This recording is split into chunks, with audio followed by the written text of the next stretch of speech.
Hi, my name's Charles and I'm one of the maths teachers from the Maxim workshop. I'm just going to now teach you how to do some math. Hi, I'm going to show you how to calculate the circumference of a circle.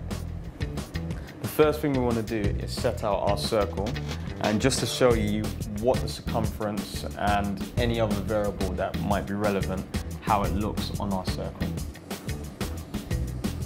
So, you've got the origin here, and you have the radius, which extends from the center of the circle out to the side of the circle. So it could go here, it could go there, anyway. Now the diameter goes from one side to the other and passes through the actual center. So where your radius cuts half of your circle from the origin to the side, your actual diameter starts from one side to the other and also passes through the origin.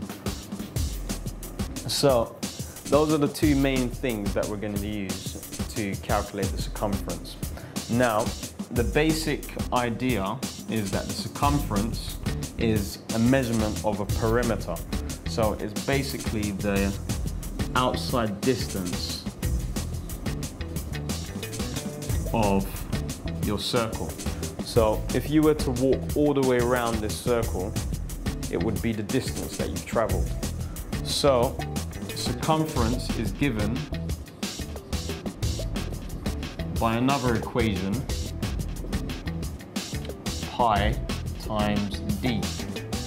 Now d, remember, is the length going from one side, passing through the origin, and then going to the opposite side, and it's a straight line.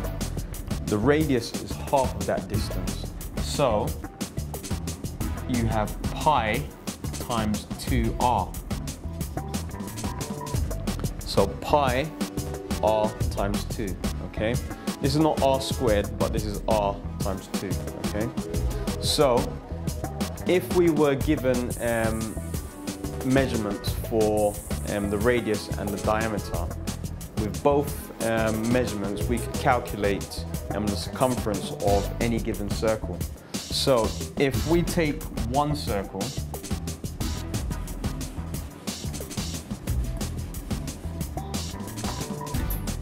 using the diameter as 5 centimeters on a particular circle, we would want to calculate the circumference.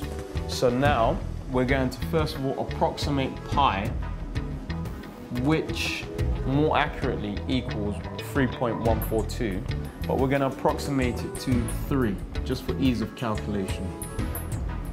Now if you think about the circumference, it equals pi times d. So circumference here equals 3 for pi times d for 5 centimeters. Okay.